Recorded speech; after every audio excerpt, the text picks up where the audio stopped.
వేదిక మీద ఉన్న పెద్దలు, సభలో ఉన్నటువంటి మిత్రులందరూ, పెద్దలందరికీ నమస్కారం.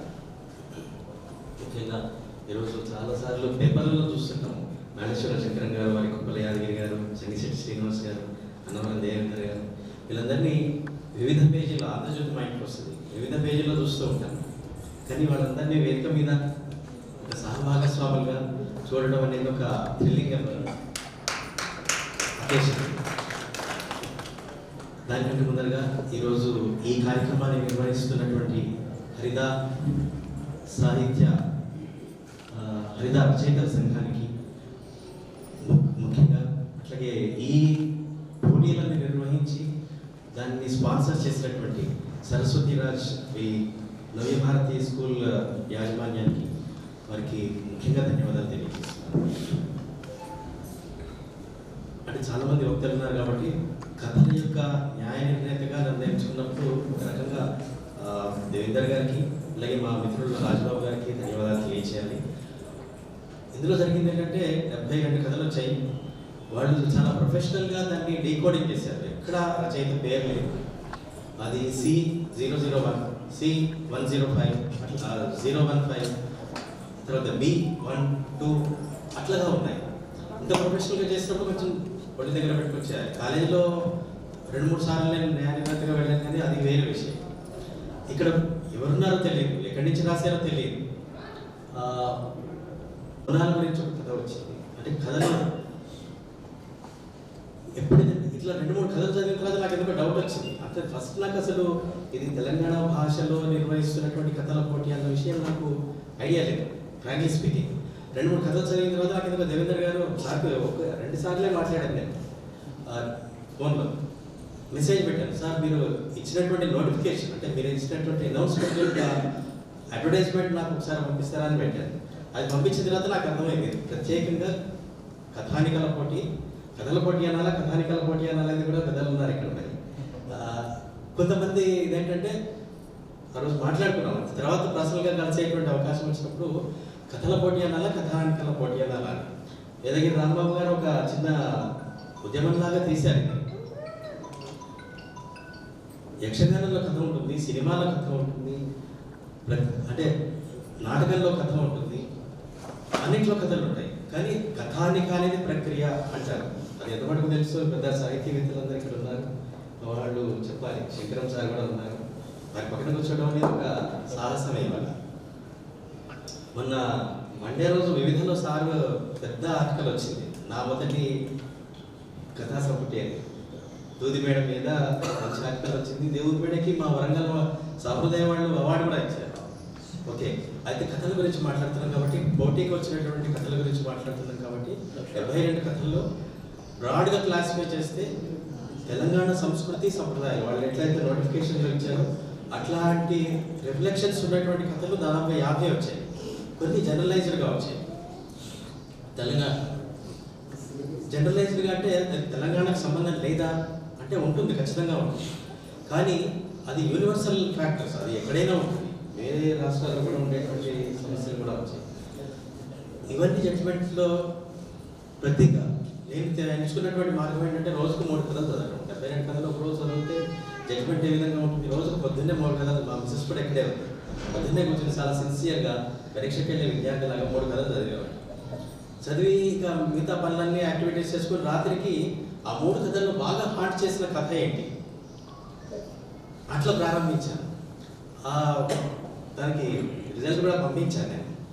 దాంట్లో ఉన్నటువంటి పాయింట్స్ ఏంటి నాకు బాగా జ్ఞాపకం ఉండి అది ఎందుకు నన్ను బాగా హంట్ చేసిన ఒక పాఠకుడిగా జడ్జిమెంట్ ఇవ్వటమే అనిపిస్తున్నాను. అంటే నాకు రచయితగా నేను పెద్దగా ప్రసిద్ధ రచయిత అంటే నేను మా రాజబాబుకి మెసేజ్ పెట్టాను, ప్రసిద్ధ తీసేసి రచయిత అని చదువుకోబోయాను. కాబట్టి గొప్ప పాఠకుడిని నేను, ఖచ్చితంగా గొప్ప పాఠకుడు. కొన్ని 1000 పుస్తకాలు, 100 పుస్తకాలు చదివాను. 1000 పుస్తకాలు అంటే మళ్ళీ ఇదవుతుందేమో. అట్లనే కథానికలు, చాలా కథానికలు చదివాను. మా ఆకాశవాణి వరంగల్ కేంద్రంలో కథాశ్రవంతి ఒక 2 సంవత్సరాల పాటు మా జయపాల్ రెడ్డి సార్ నడిపిస్తే దానికి సహభాగస్వామ్యం నేను తీసుకున్నాను. ఆ సందర్భంగా కథలు చదివినటువంటి, స్క్రీన్ చేసినటువంటి, వాటిని మాడిఫై చేసి బెటర్మెంట్ చేసినటువంటి అనుభవం కూడా నాకు ఉంది. కాబట్టి ఈ కథానికల్లో ఉన్నటువంటి నాణ్యత గురించి మా రామచంద్రమూర్తి సార్ ఆయన ఏమంటారంటే తమిళ్ జ్ఞానపీఠ అవార్డు గ్రహీత ఆయన ఒక్కడికే కథానికలకి ప్రైజ్ వచ్చిందట. ఆయన అంటారట కథల యొక్క టైటిల్స్ కూడా నాణ్యతగా ఉండాలి అని అంటారట. అట్లాంటి టైటిల్స్ బోర్డు కనిపించింది. పక్కం చాలా వచ్చాయి.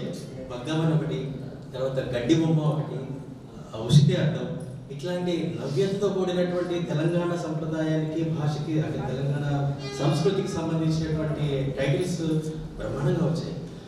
అయితే కొన్నిసార్లు నేను గమనించింది ఏంటంటే ఉర్దూ పదాల మిక్స్ తోటి తెలంగాణ భాషని, తెలంగాణ యాసని, తెలంగాణ మాండలికాన్ని ప్రజెంట్ చేసేటువంటి ప్రయత్నం చేశారు. అవి కొన్ని కథల్లోనే జరిగింది.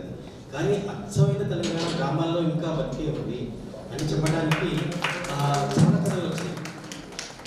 ఇది ఒక ఆస్పెక్ట్ అయితే 72 కథల్లోకి ఒక 20-25 కథలు పక్కన పెట్టినప్పటికీ కూడా దేవేంద్ర గారితో చెప్పాను నేను 70 మార్కుల పైన వచ్చినటువంటి కథలు కనీసం 35-40 ఉన్నాయి. అది పుస్తకంగా పబ్లిష్ చేస్తే మంచిదే, కానీ పుస్తకంగా పబ్లిష్ చేయలేకపోయినప్పటికీ కూడా ఎట్లాగో టీడీపీ చేసినటువంటి వర్షన్స్ ఉన్నాయి. టీడీపీలో అన్నీ కలిపి ఏవైతే 75-80 మార్కుల పైన వచ్చాయో వాటిని అన్నింటినీ కలిపి ఒక చిన్న పీడిఎఫ్ రిలీజ్ చేస్తే బాగుంటుందని నేను ఒక చిన్న సూచన చేశాను.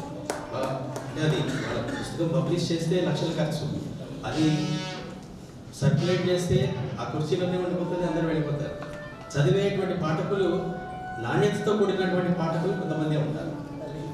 అది ఇంటికెళ్ళి తీసుకుని వెళ్ళి దాని మీద వచ్చిన రివ్యూ రాసుకోవటమో లేకపోతే ఆమూలాగ్రం చదివే వాళ్ళు తక్కువ మంది ఉంటారు. ఈ బ్యాక్గ్రౌండ్ తోటి నేను సజెస్ట్ చేసింది మంచి కథలు వచ్చాయి. నిజంగా ఒక 30-40 కథలు చాలా చక్కగా వచ్చాయి. కొన్ని అసలు పోటీలో నెగ్గేటువంటి, అంటే వీళ్ళు ఒకే ప్రైజ్ ఇచ్చి 9,000 రూపాయల పురస్కారాలు పెట్టారు కాబట్టి కొన్ని వెనకబడ్డాయి. కానీ మిగతా చాలా నాణ్యతతో కూడినటువంటి కథలు ఇంకా చాలా బాగా వచ్చాయి. అంటే అసలు మొదలు పెట్ట కొన్ని ఏంటంటే ఒక న్యూస్ ఐటమ్ లాగా రాశారు. బైరన్పల్లి అనేటువంటి కథ ఎవరు రాశారో తెలియదు. అది జరిగిన ఇన్సిడెంట్ని యాజ్ ఇట్ ఈస్గా రాశారు. మరి మల్లయ్య సార్ కూడా ఇక్కడే ఉన్నారు, వారు 1000 కథలు రాశారని విన్నానే, మరి ఎందుకు రాశారో తెలియదు. నవచేతన పుస్తక షాప్కు వెళ్తే వారి కథల పుస్తకాలు షాప్లో కనీసం ఒక 5-6 సంపుటాలు కనిపిస్తాయి minimum at any given point. వారు కూడా ఇక్కడే ఉన్నారు. వారికి వచ్చిందని నాకు తెలియదు, ఎందుకంటే వాళ్ళు డీకోడ్ చేశారు, కోడింగ్ ఇచ్చారు, పెట్టేటప్పటికి నాకు తెలియదు వారికి వచ్చిందని. నిజంగా సాధారణ చెప్పిన తర్వాత నేను కొంచెం ఐ వాజ్ సాటిస్ఫైడ్. ఓకే, తర్వాత మొదటి కొన్ని కథలు చాలా హార్డ్ చేశాయి నిజంగా. ఫర్ ఎగ్జాంపుల్ అనుకోకుండా ఒకరోజు నిజంగా ఒక స్త్రీ పడేటువంటి వేదన, ఒక పొరపాటు జరుగుతుంది, అది కామన్, అది కొన్ని మనం ఇక్కడ మాట్లాడుకోలేము.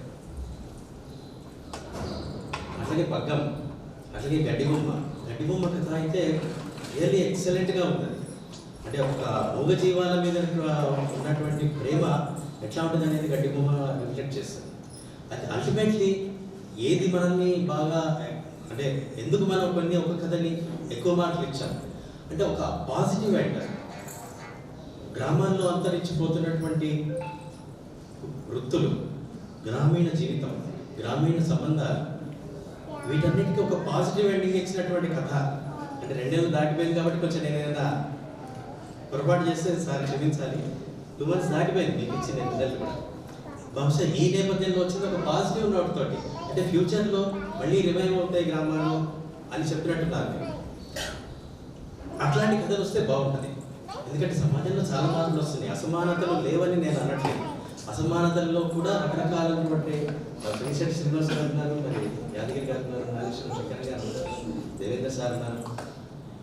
అసమానతల్లో కూడా మనం రీసెర్చ్ చేయాల్సినటువంటి అవసరం ఉంది. ఎందుకు ఈ అసమానతలు ఇంకా కంటిన్యూ అవుతుంది? అసలు మూల సూత్రాన్ని మనం ఏమైనా పట్టుకోలేకపోతున్నాము? కారణం ఏంటిది? అసలు మనం అనుకుంటున్న అసమానత అట్లాగే ఉందా? దానికి కారణం అదేనా? దాన్ని మించినటువంటి కారణాలు ఏమైనా ఉన్నాయా?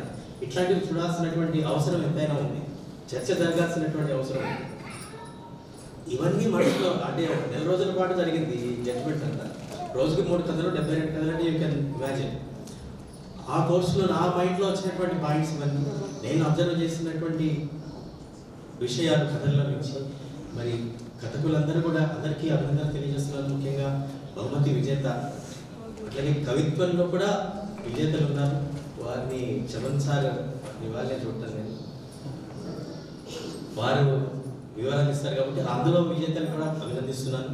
అట్లాగే 1000 రూపాయల పురస్కారాలు పొందినటువంటి కథా రచయితలని, కవితా రచయితలని, కవులని కూడా అభినందిస్తూ, ముఖ్యంగా ఈ బృహత్తర కార్యక్రమానికి పూనుకున్నటువంటి హరిత రచయితల సంఘాన్ని, అట్లాగే సరస్వతి రాజ్ అంటే ఈ యాజమాన్యాన్ని, వాళ్ళని స్పాన్సర్ చేస్తున్నారు. ఇది ఒక పెద్ద ప్రాజెక్టే. వాళ్ళందరినీ కూడా మరొక్కసారి అభినందిస్తూ అందరికీ ధన్యవాదాలు తెలియజేస్తూ, నన్ను ఇంతదాకా తీసుకొచ్చినటువంటి మా దేవేందర్ గారికి, మా మిస్సెస్ కూడా ధన్యవాదాలు తెలియజేస్తూ. Thank you so much. అట్లాగే కవిత్వం గురించి డాక్టర్ చమన్ గారు, కానీ నాడి వరకు కూడా ఒక కవిత రాస్తుంటాడు ఆయనలో. చమన్ గారు నిజంగా ఆదిలాబాద్లో ఎంత స్వచ్ఛంగా గాలి ఉంటుందో సార్ మాటల్లో అంత స్వచ్ఛత ఉంటుంది. చమన్ అన్న మాట్లాడాల్సింది. వేదిక పైన పెద్దలు, వేదిక ముందున్న కథా రచయితలు, కవులు మరియు ఇతర మిత్రులు, నిజానికి తెలంగాణ సాహిత్యం ఒక దిశని నిర్ణయించుకుంటున్నటువంటి ఒక గొప్ప కాలాన్ని మనం ఇప్పుడు చూస్తాం. సుమారుగా 2000 సంవత్సరాల సాహిత్య చరిత్ర ఉన్నటువంటి తెలంగాణ సాహిత్యం హరుడు నాట్యుడి నుంచి మొదలుకుంటే మన లక్ష్మణ్ సార్ నుంచి ఇవాళ మనతో ఉన్నటువంటి అన్నవరం దేవేందర్, కాలం మల్లయ్య సార్ లాంటి వాళ్ళు తెలంగాణ సాహిత్యాన్ని ఎప్పటికప్పుడు పరిపుష్టం చేస్తూ ముందుకు తీసుకుపోతూనే ఉన్నారు. తెలంగాణ భాషలు, రచనలు కోసం ఒక పోటీ ఏర్పాటు చేయడం అనేది నిజానికి నాకు కూడా చాలా ఆశ్చర్యం అనిపించింది. నిజానికి కవుల పోటీను, కవిత పోటీను, కథల పోటీను, వ్యాస రచన పోటీను పెడతాం. కానీ పర్టికులర్గా తెలంగాణ భాషలు అనేటువంటి ఇది నేను కూడా ఇప్పుడు పెద్దగా వినలేదు. అయితే దీనికి మీరు నిర్ణయంగా ఉండాలి సార్ అని చెప్పేసి దేవేందర్ అన్నప్పుడు సరే కొద్దిగా క్లిష్టంగానే అనిపించింది. ఆ తర్వాత రచనకు పంపించారు. ఇప్పుడు సార్ చెప్పినట్టుగా డీకోడ్ చేసిన కాగితాలే వచ్చినాయి నాకు. అందులో కవితలన్నీ ఒకసారి మొదలు చదివినాను. అంటే సాధారణంగా మనకు ఉండేటువంటి ఒక లక్షణం ఏముంటుందంటే, తెలంగాణ భాషలో రాయాలంటే భాష మాత్రమే, ఇంకా ఇంకేమి చూడరు, భాష మాత్రమే రాసుకుంటూ పోతాం. అయితే భాషే కవిత్వం అవుతుందా? కాదు కదా. కవిత్వం నిండా ఉందనుకోండి, కవిత్వం లేకుండా భాష లేకుండా మళ్ళీ అది ఎట్లా అవుతుంది? కాదు కదా. ఇట్లాంటి అనేకమైనటువంటి ఒక చిక్కు ప్రశ్నలు వచ్చేసి ఒక ఇష్టమైన పరిస్థితిలోకి నన్ను నిర్ణయిస్తుంది. ఒక గొప్ప పని వీళ్ళు చేసింది ఏంటంటే, మేము మొదలు కూడా అన్నాను, నాకు మీరు ఇస్తే పేర్లు ఇవ్వకూడదు, పేర్లతో కాకుండా ఇవ్వండి అని చెప్పేసి. అంటే అది లేదు సార్, మొదలు డిసైడ్ చేసేస్తున్నాం, పేర్లు ఉండవు, మేము కోర్స్ చేసుకుంటాం, మీకు ఇస్తాం పేపర్స్ అంతే అని చెప్పేసి. అంటే సరే, అది ఒక మంచి విషయం అని చెప్పేసి కవితలన్నీ చదువుతూ ఉంటే, సరే కొన్ని కవితలు భాష అన్నారు కాబట్టి భాషే ప్రామాణికంగా అని చెప్పేసి అనుకున్నట్టున్నారు, భాష మాత్రమే రాశారు. కొందరు కవిత్వాన్ని అంటే భాషను పూర్తి భాషా సొగసు లేకుండానే కవిత్వాన్ని చెప్పారు. కొందరు వ్యాసమే రాశారు, దానికి కవిత ఒక శీర్షికిచ్చారు, కవిత్వం శీర్షికిచ్చారు. సరే, ఇట్లాంటి అన్ని పరిస్థితుల నుంచేది ఒకసారి చదివిన తర్వాత మళ్ళీ 2 సార్లు చదివి, 3 సార్లు చదివి, 4 సార్లు ఇట్లా అనేక సార్లు చదవాల్సి వచ్చింది. చదివిన తర్వాత అన్నీ కలిపి చదవడం, మళ్ళీ అందులోకి వెళ్ళి కొన్నింటిని మాత్రమే నిర్ణయించడం అనేది ఇంకొక పెద్ద సమస్య. అట్లాంటప్పుడు ఇందులో భాష, కవిత్వం, భావం, సమకాలీన సమస్యలను తీసుకున్నటువంటి ఒక విధానాలు ఇవన్నీ కూడా ఉంటాయి కదా. ఇవన్నీ కూడా ఉంటాయి.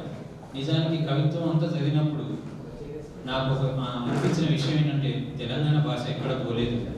తెలంగాణ భాష ఈ కవులలో, ఈ రచయితలలో నిలిచే ఉన్నది. అది గ్రామాల్లో ఉన్నటువంటి తెలంగాణ భాష ఇప్పుడు పుస్తకాల రూపంలోకి వచ్చింది. ఒకప్పుడు పుస్తకాల రూపంలోకి వచ్చినటువంటి తెలంగాణ సాహిత్యం, తెలంగాణ భాష మనకు చాలా తక్కువ కనిపిస్తుంది. కానీ ఇప్పుడు ఆ సమస్య లేదు. ఇందాక సార్ చెప్పినట్టుగా తెలంగాణ భాష మళ్ళీ అంటే ఒక పునరుజ్జీవం పొంది మళ్ళీ ఆ స్థితి వచ్చేసి, అంటే మధ్యలో వచ్చినటువంటి ఈ పరిణామ క్రమంలో వస్తున్నటువంటి మార్పులలో అనేకమైనటువంటి దాడులకు గురైనటువంటి సాహిత్యము, తెలంగాణ సాహిత్యము, అనేక దాడులకు గురైనటువంటి తెలంగాణ భాష కూడా మళ్ళీ పరిపుష్టమై మళ్ళీ పరిణామ క్రమంలో మళ్ళీ పునర్వైభవాన్ని తిరిగి సంతరించుకుంటుంది అనేటువంటి ఒక ఆశ ఈ కవితలను చదివినప్పుడు నాకు కలిగింది.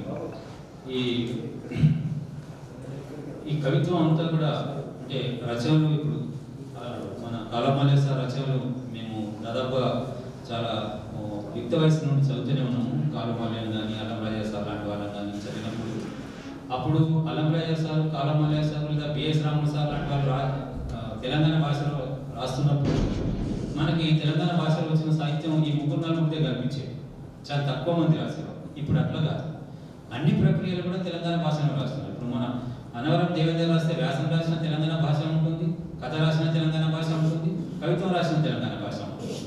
అంటే మొత్తం మన శ్వాసనే తెలంగాణ భాష అయిపోతుంది. ఇంతకుముందు మనం మాట్లాడుకునేటప్పుడు కూడా చాలా సందర్భాల్లో తెలంగాణ భాషను మాట్లాడడానికి కొద్దిగా మనకి అటు వచ్చేది. అంటే మనం నేర్చుకున్న పాండిత్యం కావచ్చు, మనం చదువుకున్నటువంటి పుస్తకాలు కావచ్చు, మన మీద రుద్దబడినటువంటి భాషా భావాలు కావచ్చు, ఇవన్నిటి వల్ల మనం కొంత భాషకి దూరం కావాల్సి వచ్చింది. కానీ ఇప్పుడు ఇట్లాంటి సాహిత్యం రావడం వల్ల, ఇట్లాంటి సాహిత్యం మన ఇంటిలోకి రావడం వల్ల, మన దైనందిన జీవితంలో ఈ సాహిత్యం భాగం కావడం వల్ల మనం ఆ భాష మాట్లాడడానికి ఎట్లాంటి మొమాటాలు పడట్లేదు. మనం చాలా చాలా బాగా ఇద్దరు వ్యక్తులు కలుసుకున్నప్పుడు చాలా బ్రహ్మాండంగా గ్రామీణమైన తెలంగాణ భాషని చాలా చక్కగా మాట్లాడుకుంటున్నారు. ఇదంతా కూడా తెలంగాణ సాహిత్యకర్తలు చేస్తున్నటువంటి కృషిగానే నేను భావిస్తున్నాను. తెలంగాణ రచయితలు, తెలంగాణ కవులు చేస్తున్నటువంటి కృషిగానే నేను భావిస్తున్నాను.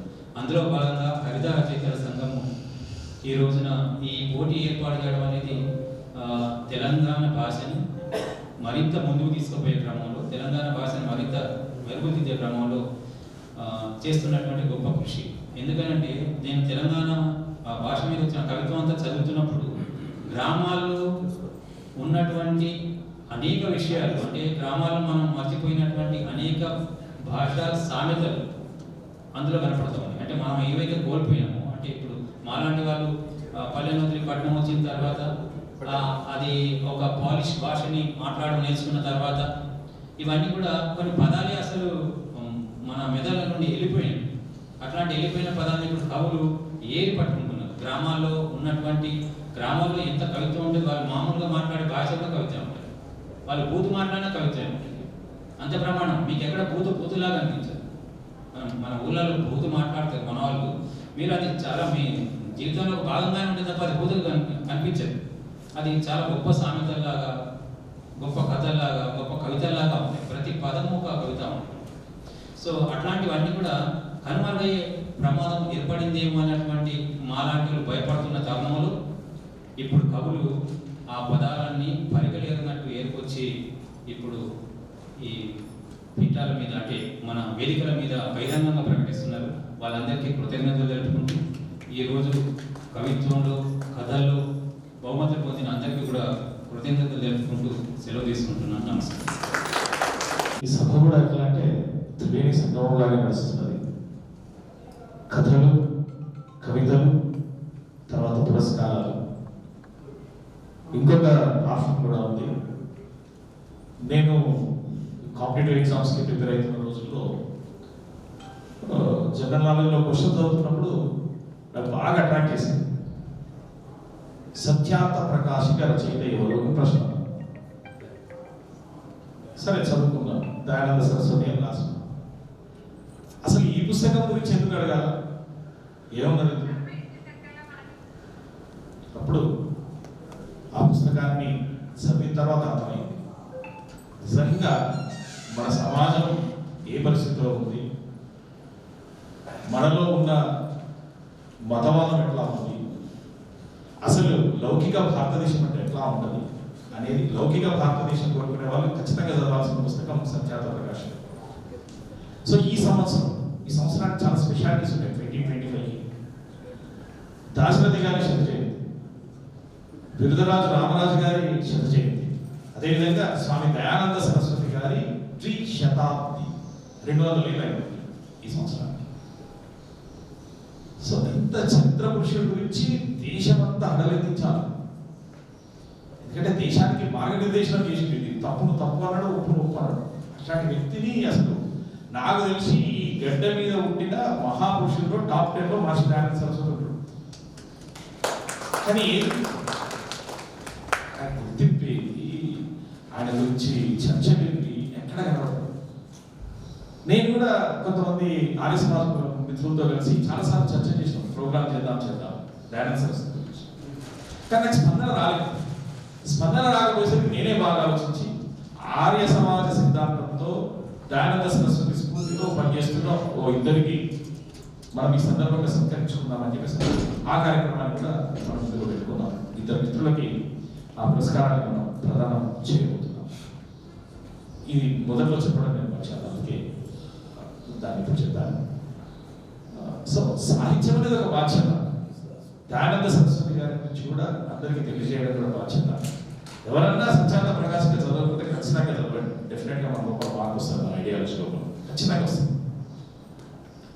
ఈ సందర్భాన్ని పురస్కరించుకొని కీలక ప్రసంగం చేయాల్సిందిగా డాక్టర్ నాగేశ్వర శంకర్ గారిని కోరుతున్నాను.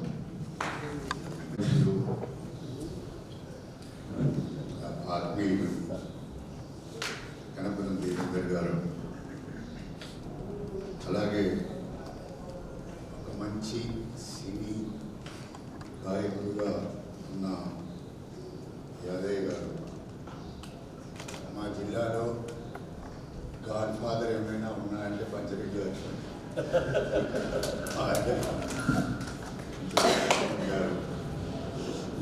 అలాగే ఈ సభ, ఈ వాతావరణం చూస్తుంటే నేను ఎంఏ పిల్లలకు బాధగాకని చెప్పి స్టాఫ్ రూమ్కి వెళ్ళాను. నేను రేపు రావటం లేదు సార్ అని చెప్పాను. ఎందుకు అని అన్నాను. ఇద్దరికి అవార్డులు, ఒక కథకు, ఒక కవితకు, తర్వాత ఒక పరిశోధకుడికి అవార్డులు ఇస్తున్నారు, ఎంతెంత అని అడిగాను. మాకు ఇచ్చిన అవి కూడా చెప్పాను. ఎవరెవరికి అని అడిగాను. అప్పుడు కాలుమలే పేరు, తర్వాత మన అన్నవరం దేవేందర్ పేరు, సంక్షేమ పేరు చెప్పాను. మీ సాహిత్య అకాడమీ ఢిల్లీది హైదరాబాద్ నేను నిజామాబాద్ మార్చిస్తున్నారా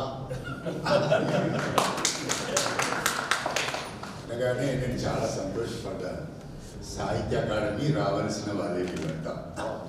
ఇంకా ఆ సందర్భంలో ఉన్న ఒక సందర్భం ఇప్పుడు ఇది. నిజానికి హాల్ చూస్తుంటే రాష్ట్రపతి భవనంలోనే ఈ సభ నిర్వహించుకుంటున్నాం అనిపిస్తుంది. ఏదో బయట ఉన్నట్టుగా లేదు. వాతావరణం చూస్తుంటే చాలా స్వర్గంలో జరుగుతున్నట్టుంది. చాలా బాగుంది. మనం చాలా చిన్న సభలో పోతుంటాము, ఆ కుర్చీలు సరిగ్గా ఉండవు, హాల్ ఉండదు, చాలా అనుభవిస్తాం. ఒక గొప్ప ఈ సందర్భాన్ని సంతోష్ చాలా అద్భుతంగా వాళ్ళ తల్లిదండ్రులను స్మరించుకుంటూ సభ ఏర్పాటు చేయడం, దానికి హరిదా రచయితల సంఘం వెన్నెముకగా ఉండడం. హరిదా రచయితల సంఘం నేను కూడా అవార్డు పొందిన వాడిని. బహుశా నా తర్వాత శ్రీనివాసం దైకుడు ఒక 5వ వాడ 8వ గుర్తులేదు. కనుక ఈ అవార్డు గ్రహీత మనం చాలా ఆనందాన్ని పొందుతుంటాం. తెలంగాణ అనగానే తెలంగాణ బాధలన్నీ మర్చిపోవటానికి, దాని అస్తిత్వాన్ని నిలపడానికి ప్రయత్నం చేసిన వైతాళికులలో సన్సెట్ శ్రీనివాసం. ఆయన చేసిన శ్రమ తవ్వకాలు. మనము బావి కోసం తవ్వుకుంటాం నీళ్లు రావాలని. అలా చేసిన తవ్వకాలలో ఆయన శ్రమ ఫలించింది. ఆ ఫలించిన సందర్భమే ఈనాడు మనకు ఆనందాన్ని ఇస్తుంది. అట్లాంటి ఒక గొప్ప వైతాళికుని స్మరించుకునే ఒక సందర్భంలో బహుశా నేను శ్రీనివాస్లో ఇంటర్మీడియట్లో లైబ్రరీగా ఉండేవాడు. నేను ఆయన జూనియర్ కాలేజీ అప్పటికీ బాగా తెలుసు కె శ్రీనివాస్ మంచి స్నేహితుడు అని. తర్వాత చాలా మందితో ఆయనకున్న బంధువులందరూ అంటే స్నేహబంధుత్వం అంతా నాకు కొంత బాగా తెలుసు. అందులో ప్రధానంగా సుందిరెడ్డి నారాయణ రెడ్డి నా క్లాస్మేట్ రావడం వలన శ్రీనివాస్ గురించి బాగా తెలుసుకోగలను. ఆయన మిత్రులను ఎందుకు తెలుసుకుంటున్నామనంటే స్కై బాబా, మహేందర్ ఇట్లాంటి ఆయన మిత్రబంధం అంతా చేసిన పని సమిష్టి కృషి. అది ఆ సమిష్టిని నడిపిన వాడు సంశేష్ శ్రీనివాస్. అది చాలా కీలకమైనది. అందువలన ఆయన తెలుగు సాహిత్యానికి చేసిన కృషిలో ప్రధానమైనది ఏమిటంటే కథ. నేను 4 మాటలు శ్రీనివాస్ మీదనే మాట్లాడి ముగిస్తాను కీలకోపన్యాసం. ఎందుకంటే ఒక గొప్ప వ్యక్తిని మనం స్మరించుకున్నప్పుడు, ఆనందపడుతూ ఉన్నప్పుడు 4 మాటలు ఆయన మీద చెప్పి నాకేమైనా మాట్లాడమంటే భాష మీద కూడా 4 మాటలు మాట్లాడు. బట్ సంసిద్ధి వచ్చిన దారి ఉల్లదారి. ఆయన ఏమి గొప్ప పండిత వంశంలో జన్మించిన వాడు కాదు, పెద్ద పరిశోధక వంశంలో జన్మించిన వాడు కాదు.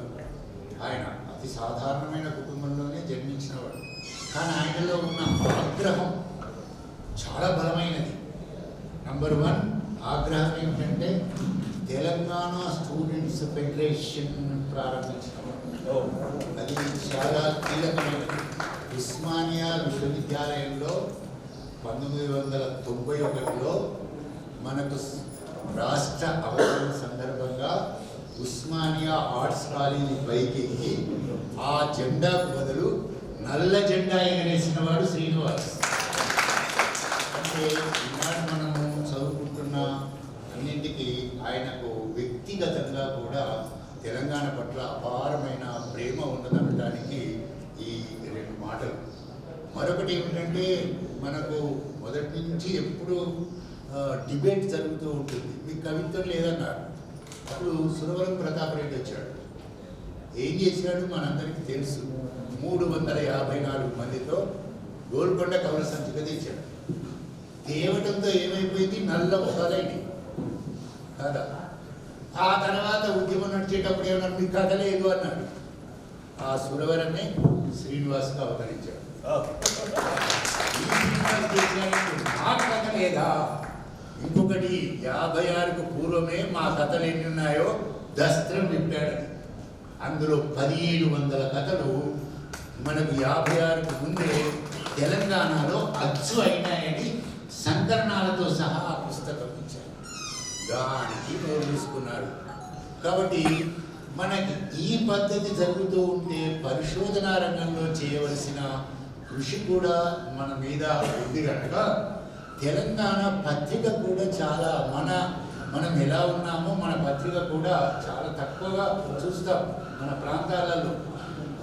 మొదట మన పత్రిక ఎప్పుడు పుట్టింది? ఈ సభలు అందరూ చదువుకున్న వాళ్ళే ఉన్నారు కదా. మనకి ఏ పత్రిక పుట్టిందో బాగా తెలుస్తుంది, కానీ మన తెలంగాణలో పుట్టిన మొదటి పత్రిక ఏందో మనకు తెలియదు. ఆయనకు జర్నలిజం మీద చాలా పట్టు కృషి ఉండటం వలన, ఎంసీజే చేయటం వలన, లైబ్రరీ సైన్స్లో డాక్టరేట్ పొందటం వలన ఆ వచ్చిన శక్తితో ఆయన ఒక పుస్తకం రాశారు. అది మనందరికీ తెలిసింది. గొప్ప పత్రికా రంగానికి సంబంధించిన పుస్తకం. అది షబ్నమీస్. అంటే ఎవరికైనా అర్థం తెలుసా అండి? నాకు ఒక పెద్ద డౌట్తో అడుగుతున్నాను. కాలోమలయ్య గారు చెప్పాల్సిన అవసరం లేదు, వేదిక మీద వాళ్ళు చెప్పవలసిన అవసరం లేదు, కానీ మిగతా వాళ్ళు ఎవరైనా షబ్నమీస్ అంటే అర్థం తెలుసా? ఎస్, తెలియదన్నమాట కదా. అంటే పైవాళ్ళు చెప్ప అంటే చీకట్లో కూడా రాసేవాడు షబ్నమీస్. మన తెలంగాణలో చీకట్లో కూడా రాసేవాళ్ళు ఉన్నారు అని ఎత్తి తీశారు. ఇది గొప్ప. బావి తవ్వడం మామూలు, కానీ గనులు తవ్వడం గొప్ప. అందున బంగారు గనులు తవ్వడం గొప్ప. ఆ పత్రికా రంగము బంగారు గని మన జాతికి. మనం నడిపించే శక్తి అది. టార్చ్ లైట్ మనకు. మన టార్చ్ లైట్లో సెల్లు తీసేసాడు, టార్చ్ వాడమన్నారు. ఆయన సెల్లేసి టార్చ్ లైట్ ఇది అని చూపించాడు. అది కూడా ఒక గొప్ప కృషి. ఆయన చేసిన కృషిలో అపారమైన కృషిలలో అది కూడా మన తెలంగాణకు గొప్ప పౌరుషము ఎట్లా వచ్చింది అని అంటే అనటానికి ఇంకా ఎన్నైనా చెప్పవచ్చు. ఆయన ఇప్పటి వరకు నిరంతరంగా పనిచేసే వాటిలో ఆయన చెప్పుకున్నాడు, నేను ఒక 80 పుస్తకాలు వేసానంటే ఒక పత్రిక వాడు ఇంటర్వ్యూ చేస్తే 100 పుస్తకాలు వేసినా 100 ఉంటాయి అని అన్నాడు. అయితే చాలామంది పుస్తకాలు రాసుకుంటారు, చాలామంది గొప్పది రాయలేదా వీగిన వలలు ఉన్నాయా ఇప్పుడు? అంటే పుస్తకాలు రాస్తూ ఉంటారు, కానీ ఉపయోగపడే పుస్తకం రాయడం చాలా కష్టమైంది. అందులో ఆయన 80 పుస్తకాల్లో దాదాపు 27 నా లెక్క 27 పుస్తకాలు సొంతం ఆయన. ఆ 27లో కూడా నాకు తెలిసినంత వరకు పరిశోధనా రంగానికి సంబంధించినవి, జీవిత చరిత్రలు. ఇక్కడ ఈ సభలో ఉన్నవాళ్ళు ఆయనని జీవిత చరిత్రలు ఎవరు రాయలేదండి. ఆయన 13 జీవిత చరిత్రలు రాశాడు తెలంగాణ వారిని. జీవిత చరిత్రలు చాలా మందికి అందరికీ తెలుసు అనుకుంటాం, కానీ బయట వారి జీవిత చరిత్రలు మనకు తెలుసు, కానీ బయట వారి జీవిత చరిత్రలు మనకు తెలుసు, కానీ అద్దంలో మన ముఖం మన కనబడకుండా మరొకటి ముఖం కనబడుతుంది మనకు. తెలంగాణ వారు మనం అద్దం ముందు నిలబడితే అద్దంలో మన ముఖం కనబడాలి కదా, మన ముఖం కనబడదు, పరాయి ముఖం కనబడుతుంది. కనుక ఆ జీవిత చరిత్రల కాలంలో ఆయన తవ్విపోసిన వాటిలో అది కూడా ఒక గొప్ప రంగం అని అనుకుంటాం. కాబట్టి ఇలాంటి ఒక కృషి చేయడంలో ఆయన గొప్ప మంచి పని చేసింది. నాకు నచ్చింది ఏంటంటే తానొక్కడే కాకుండా తన వాళ్ళందరినీ కూడా ఇన్వాల్వ్ చేయడం కూడా చాలా విలువ, ఈనాడు నేర్చుకోవాల్సిన అంశం. ఇప్పటి కాలంలో నేను నా కవిత్వము నాది, నేను గొప్పవాడిని అయితే చాలు, నేను ఒక్కరిని నడవాలి, రోడ్డు మీద మరొకరు నడవకూడదు అన్నంత కాలంలో ఇప్పుడు నడుస్తున్న కాలంలో తన మిత్రులు ఎవరెవరైతే సుబ్రెడ్డి ఉన్నాడు అనుకో 4 సంకలనాలు వాళ్ళిద్దరు కలిసి చేశారు. అట్లాగే ఆ పేర్లన్నీ చూస్తే తనతో పాటు చాలా చేశారు. అందున మనం స్మరించదగ్గది ఉదయం సుజాత రెడ్డి గారు, చాలా కీలకం. ఆమె తొలితరం కథకులు అనే దానికి కార్యకర్త శ్రీనివాస్. దాన్ని తొలితరం కథ తేవడంలో ప్రారంభం. గురుజాడ అప్పారావును పక్కకు పెట్టి మన కవయిత్రిని కూర్చోబెట్టడం చాలా కీలకమైన అంశం. అందున ఇద్దరిని కూడా కుప్పాంబను తీసుకొచ్చాడు. కుప్పాంబ కన్నా అచ్చమాంబ కథల పుస్తకం వేశాడు. అది తెలుగులో ఆమెనే మొట్టమొదట తొలి కథా రచయిత్రి అని. వారు అయిన తర్వాతనే ఇప్పుడు విశ్వవిద్యాలయాల్లో అచ్చమాంబ అని చదువుతున్నారు. ఆమె రాసింది 1902లో వచ్చిన కథ. మన గురుజాడ అప్పారావు గారు వచ్చింది 1910లో వచ్చిన కథ. కనుక ఆ 2 నుంచి 9 వరకు వచ్చినవన్నింటినీ కూడా బాగా ఊడ్చి ఒక చోట చేసి కుప్ప పోసి ఎవరెవరు వచ్చారో అనేదంతా కూడా ఇచ్చాడు. అది చాలా ఒక గొప్ప లక్షణం. ఇవి కాకుండా ఇంకొకటి కూడా నాకు బాగా నచ్చింది. ఆయన చేసే పనులలో అద్భుతమైన పని ఏమిటా అంటే, ఇప్పుడు వాసిరెడ్డి నవీన్ మిగతా వాళ్ళందరూ కూడా సంకలనాలు చేస్తున్నారు. మనమేమో అవి కొన్ని చదువుకుంటున్నాం. మన ప్రాంతపు కథను కూడా వార్షిక ఎందుకు తేవద్దు అని ఒక గట్టి ప్రయత్నం ఆయన కలిగింది. దాదాపు ఇప్పటికీ కంటిన్యూగా ప్రతి వార్షికకు మన తెలంగాణ కథ కాలరెత్తుకొని తిరుగుతుంది. మన తెలుగు కథ ఈనాడు ఏమీ తక్కువగా లేదు. ఆ కథను తెప్పించడంలో దాని యొక్క చరిత్రను, దాని యొక్క పరిశోధనను, తర్వాత అది విస్తరిస్తున్న గుణాన్ని, అందులో ఆయన చేసిన వాటిల్లోనే కాలువ మల్లయ్య గారు విస్తృతి చెందిన కథా రచయిత. నేను వారికి ఎట్లా కలిగిందో నాకు అట్లాగే కలిగింది ఒకసారి. ఏమిటనంటే బతుకమ్మ అని నమస్తే తెలంగాణ వారి పత్రిక ప్రతి ఏటా కథల పోటీ పెడతారు. ఒక సంవత్సరము నాకు కథలు ఇచ్చారు. నాకు 490 కథలు ఇచ్చారు. మీకు 73 ఇచ్చారు కానీ నాకు 400 ఇన్ని గంటలు తెచ్చి పెట్టారు. మొత్తం సేమ్ అన్న పేరు ఉండదు, ఏమీ ఉండదు. నాకు చదవటానికి 5 నెలలు పట్టింది. తెల్లం దాకా పొద్దున్న దాకా వడబోసి కథలు సెలెక్ట్ చేసిన అంతా అయిపోయింది. వాళ్ళు వాళ్ళ ఇప్పుడు మన సంతోష్ గారు ఎట్లా ఈ సభలో అవార్డు ఇస్తున్నారో వాళ్ళు కూడా వాళ్ళ ఊర్లోనే సభలు పెడతారు, కథకు అవార్డులు ఇస్తారు. అయితే అందులో మీరు తాను మళ్ళీ గారిని ఎక్కించుకొని రండి అని వాళ్ళు చెప్పారు. అయితే ఆయన చీఫ్ గెస్ట్ కావచ్చు, మాకు ఆయనని అవార్డు ఇస్తాడని మేము అనుకున్నాం. అనుకున్న తర్వాత ఎక్కిన తర్వాత నాకు అవార్డు వచ్చింది అని చెప్పాడు. అప్పటిదాకా మాకు తెలియదు. ఆయన చీఫ్ గెస్ట్ ఏమో మాకు ఆయన గిఫ్ట్ ఇస్తాడని మేము అనుకున్నాం. ఇక జూపాక సుభద్ర నాకు తెలియదు అప్పటికి, ఎవరికి తెలియము. మీరు అనుకున్నట్టుగానే ఒక మంచి పని చేశారు. తను ఒక మంచి ప్రపోజల్ పెట్టారు. వాళ్ళు ప్రతి సంవత్సరం కథల పోటీ ఎంత కష్టంగా పెడతారో వాటిని పుస్తకంగా కూడా వేస్తున్నారు. అది ఎల్లకాలం నిలబడి ఉంటుంది. అందున మన నిజామాబాద్ జిల్లా చరిత్రకు, సాహిత్య చరిత్రకు అది చాలా విలువైన 2 గ్రంథాలు వస్తాయి. అందులో అన్నవరం దేవేందర్ అన్నప్పుడు మా సుమనస్పతి రెడ్డి వాళ్ళ చెల్లెలు మా కాలేజీలో చాలా పెద్ద రంగనాయకం మీద డాక్టరేట్ చేసింది. అన్నవరం దేవేందర్కి వచ్చింది, ఆయనకు శత్రు సాహిత్యం కన్నా మంచిది ఉంటుంది కదా అంటే ఇదేదో సెలక్షన్ దగ్గరికి వచ్చినప్పుడు చాలా బలవంతుల్ని ఎన్నుకున్నందుకు వాళ్ళు ఎందుకు పాల్గొన్నారని కూడా మా లెక్చరర్స్ అడిగారు. కాలోమలయకు అవార్డు ఎందుకు, అన్నవరం దేవి ఎందుకు అవార్డు ఎందుకు, నా మాట కాదు ఇది. సమాజంలో నుంచి వస్తున్న వార్త అది. ఇప్పుడు కాలుమలే వేరనగానే ఆయన భవిష్యత్ 16-20 ఏళ్ళు ఉంటాయేమో అని అనుకుంటారు. ఇన్ని కథలు రాశాడు, నాకు తెలిసినవే ఒక 400 ఉంటాయి ఆయన కథలు.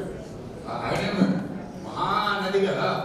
కాబట్టి వీళ్ళిద్దరి పేరు, ఈయనైతే తెలంగాణ ఉద్యమంలో శ్రీనివాస లాగానే గడిలో ఉత్సవం, గడి తర్వాత గడిలోనే వస్తారన్నాడు కాదు, ఆనాడు కాదు.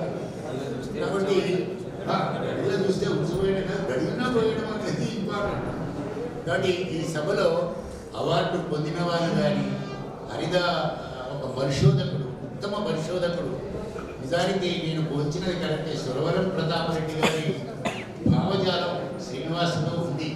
అందువల్లనే ఆ పనులు చేయగలిగినాడు అని అనుకుంటున్నాను. అందువలన వారికి ప్రత్యేక ధన్యవాదాలు చెప్తూ, నాకు గణపురం ఒక మాట అన్నాడు, మీరు భాష మీద మాట్లాడండి సార్ అని అన్నారు. అయితే ఒక మాట మాట్లాడి అనంటే ఒక పెద్ద కథ కాదు, డొక్కంతా కలిగేంత పెద్ద కథ ఉంది. మనకున్న సమస్య ఏమిటి అంటే 36 అక్షరాలు. మొన్ననే తన పుస్తకం ఆవిష్కరణ అయింది. నేను సభకు విని వెళ్ళాను. తనకు కూడా బాధ ఉంది. ఈ 36 అక్షరాల్లో కూడా కొన్ని వెళ్ళిపోతూ ఉన్నాయి. ఈ 36తో పాటు తెలుగు వ్యవహారికం రాయాలంటే నాకేమనిపిస్తుంది అంటే, మలయ గారు మనకు సంస్కృతం కూడా బాగా తెలిసి ఉండాల్సి ఉంటుంది. 50 అక్షరాలు, పోనీ ప్రాకృతం 40 అక్షరాలు కూడా తెలిసి ఉంటుంది. అంటే మన తెలుగు అక్షరాలు ఏంటన్నమాట 36 + 50 + 40, అంటే 100 దాటిన అక్షరాలు మనవి. 126 అక్షరాలు వస్తే మన భాషని ఇతరులు అర్థం చేసుకోవడానికి వీలు. ఒక పెద్ద కష్టం. ఇదంటే అదవుతుంది. ఒకప్పుడు ఉన్న పదము తర్వాత మాండలికం అవుతుంది, యాస అవుతుంది, మాట్లాడేటప్పుడు ఉంటుంది. సహజమైన ప్రాతిపదికమైన పదం ఏమిటి అనే దగ్గరికి వస్తే మన తెలంగాణలో పుట్టి ఉంటుంది. ఆ పుట్టిన పదం కొంతకాలం తర్వాత సంస్కృతంలో గ్రాంధితమైపోతుంది. కాబట్టి అది ఒక పెద్ద సమస్య మన మీద ఉంది. రెండవది ఏముందంటే, చదువుకున్న వాళ్ళంత బద్మాషులు చదువురాని వాళ్ళు కాదండి. చదువురాని వాళ్ళంత గొప్పవాళ్ళు ఇంకొకరు లేరు మన తెలంగాణలో చదువురాని వాళ్ళకు ఉన్నంత గొప్ప గుణము ఈనాడే చెప్పారు. కవిత్వం అంతా మాండలికమే వచ్చిందన్నారు. వారైతే ఏ భాషా పదాలు కడవకుండా రాశారన్నారు. నిజమది, వాస్తవం అది. వాళ్ళు చక్కగా తెలంగాణ భాషలో మాట్లాడుతున్నారు. మనకు కాస్తంత ఉర్దూ, కాస్తంత అరబ్బీ, కాస్తంత సంస్కృతం అన్నీ పోయి ఇప్పుడు ఇంగ్లీషు మనకు వచ్చింది. ఆ ఇంగ్లీష్ వచ్చిన తర్వాత కూడా మనకు ఉన్న సమస్య ఏమిటంటే, ఆర్ అనే అక్షరం ఉందనుకో, బండి రాను మన ఇంట్లోనే బొదబెట్టాం. ఇంకా బయట పొందబెట్టలేదు, మన ఇంట్లోనే పొందబెట్టుకున్నాం. 6 పోయింది. 6 ఒక్కటే కాదు, 6కు పోవడమే బండిగా కాదు. ఇంకా చెప్తాను, ఈ రూరు ఉంది కదా, ఈ రూరులను కూడా మించింది 6. ఇంగ్లీష్ అక్షరమే. ఈనాడు సౌండ్లో మార్పు వస్తుంది. ఇది రెండవది. అలా మనకు పరుషాలు సరళాలు అన్నాం కదా, గజగదబాలు గజగదబాలు. ఈ గజగదబాలు గజగదబాలు కథ భంగపోయింది. అందులో ఒక్కొక్కటి తీస్తూ రండి. మీరు తా ఉందనుకోండి, కా ఉందనుకోండి, ఖా అనగానే సంస్కృతం, కా అంటే మనది కదా అని పరుషాలు సరళాలను. ఇక్కడ ఏమిటంటే సకారం ఒకటి ఉంది. నా పేరు శంకరం, 50 కిలోమీటర్లు దాటితే నా పేరు శంకరం. శంకరం అని ఇవ్వరు, శంకరం గారు అని అడుగుతారు. ఆ శంకరము గారు మన పేరు మనమే. అంటే సకారము మననే పొందబెడుతుంది మన జాతిగా. అసలు పేర్లు కూడా మారిపోతాయి. ఈ ఎస్సు ఏం చేసిందనంటే షా షా సా మూడింటిని మింగేసేసి. మీరు ఒకవేళ ఇలా అక్షరాలన్నీ తీస్తే హల్లులలో సంస్కృతం కొన్ని మింగింది, ఆంగ్లం కొన్ని మింగింది, ఉర్దూ కొన్ని మింగింది. అన్ని మింగకుండా ఉన్న వాటినే ప్రజలు మాట్లాడుతున్నారు. వారికి